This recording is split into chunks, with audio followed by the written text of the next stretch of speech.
Right, buckle up because the political earthquake we're about to discuss is going to make every Labour strategist reach for the emergency whiskey stash hidden behind the filing cabinets at party headquarters. Picture this. It's been exactly 6 months since Keir Starmer walked triumphantly into Downing Street with a landslide victory so massive it practically broke the electoral system. And now a bombshell megapoll has just dropped, suggesting Labour could lose a staggering 200 seats if an election were held tomorrow. It's almost difficult to comprehend the scale of what this poll is suggesting. We're not talking about a political setback or midterm blues. This is a projection of a democratic apocalypse. A loss of 200 seats would represent one of the fastest and most spectacular political collapses in modern British history. To go from a conquering hero, a political Alexander the Great, to facing potential decimation in just half a year is unprecedented. This isn't just a story, it's a political horror show. And the numbers from this more in common megapoll are so brutal, they make a Gordon Ramsay kitchen meltdown look like a gentle disagreement over tea preferences. The projections would see Labour crashing from their current 411 seats down to just 228. That's a loss of 183 seats on paper, but when you factor in boundary changes and the beautiful chaos of British electoral mathematics, you are indeed looking at roughly 200 seats vanishing into thin air, faster than free drinks at a Westminster Christmas party. But the real story, the bit that adds a layer of pure political drama, is the human cost at the very top. The poll suggests that seven of Keir Starmer's own cabinet ministers would lose their seats. This isn't a reshuffle, it's a governmental extinction event. To put that in perspective, 6 of them would fall directly to Nigel Farage's Reform Party. It's the political equivalent of watching the England football team lose a crucial match to a pub team from Grimsby. Absolutely. And the 7th, Health Secretary Wes Streeting, bless his ambitious little heart, would apparently lose his seat to an independent candidate.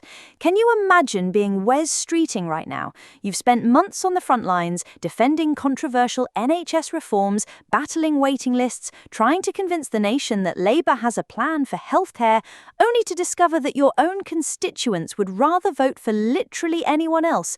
That's a political wound that has to hurt more than a root canal performed by a particularly vindictive dentist who's been waiting 6 months for their own NHS appointment. The projected seat distribution paints a picture of a parliament in absolute chaos. Labour on 228 seats, the Conservatives creeping right up behind them on 222, Reform UK exploding onto the scene with 72 seats, the Liberal Democrats with a significant 58, the SNP holding on with 37, and the Greens with their 2 seats. Essentially, it's a hung parliament with more drama than a Christmas soap opera and less stability than a house of cards in a hurricane. No one has a mandate to govern.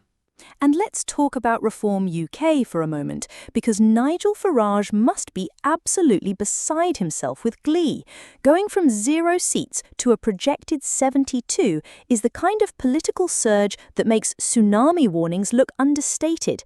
We're talking about a party that was dismissed as a fringe movement just months ago, potentially becoming the 3rd largest party in Parliament. It's like watching your annoying neighbour's garage band suddenly headline Glastonbury, while your favourite established artists are playing to empty venues. The detail that Reform would take 67 of those seats directly from Labour is the part that must be particularly sweet revenge for Farage. For years, he was dismissed by the Westminster establishment as a pint-wielding populist with more personality than policy. This poll suggests that when mainstream politics fails to deliver, a huge chunk of the electorate is more than happy to vote for the person who promises to smash the system, even if his idea of shaking things up involves more Union Jacks than a royal wedding. Absolutely. And the vote share projections tell an even more fascinating story about the complete fragmentation of British politics. Labour dropping to 25%, while the Conservatives creep up to 26%, is essentially the electorate screaming, you know what, maybe the devil we knew wasn't quite as bad as the devil we thought we were getting rid of. It's like breaking up with someone because they left dirty dishes in the sink, only to discover your new partner doesn't just leave dirty dishes, they don't even own dishes and expect you to eat everything with your hands. And reform hitting 21% is the real earthquake. That's more than 1 in 5 voters saying, a plague on both your houses, let's try something completely different. The Liberal Democrats are holding steady at 14%, doing their usual thing of being perpetually stuck in the sensible middle, and the Greens at 8% are punching well above their weight, likely fueled by a growing climate anxiety that transcends traditional party lines. We are witnessing a complete breakdown of the two-party dominance that has defined British politics for generations. Luke Trial from More in Common delivered an analysis that's more cutting than anything the opposition could come up with. He said this confirms the fragmentation we saw in July's election has only accelerated. He's essentially diagnosing the complete breakdown of political predictability. We've moved from a system where you could reasonably guess electoral outcomes to one where anything could happen, and probably will. And he makes a crucial technical point about our first-past-the-post system, which seems to be having a complete nervous breakdown trying to handle this level of fragmentation. When Trowell mentions so many seats on a three-way knife edge, he's describing an electoral system that's fundamentally not designed for a multi-party reality. It means we could end up with a parliament full of MPs who won their seats with exceptionally small shares of the vote, where more people in their constituency voted against them than for them. That's democracy with a distinctly surreal flavour. But perhaps the most terrifying aspect of this for the government is what it says about the voters. This rapid swing from a Labour landslide to potential electoral disaster suggests the British public has become incredibly impatient.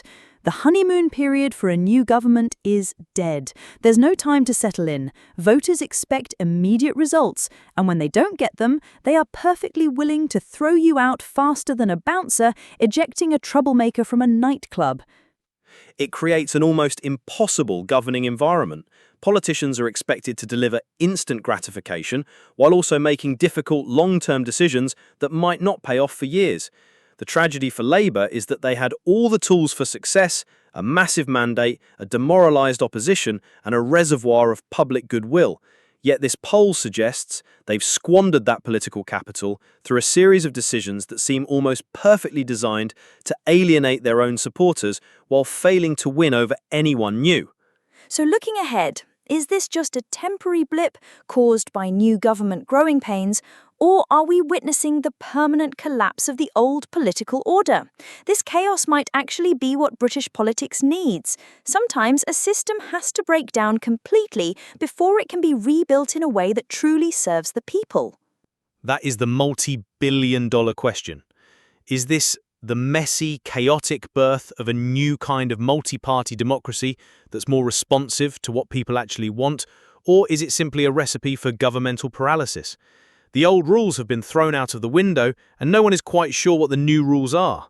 We are in uncharted democratic territory, where every poll and every political decision is potentially game-changing. It's political drama that makes soap operas look understated, democratic chaos that makes Brexit look organised, and electoral volatility that makes cryptocurrency seem like a stable investment.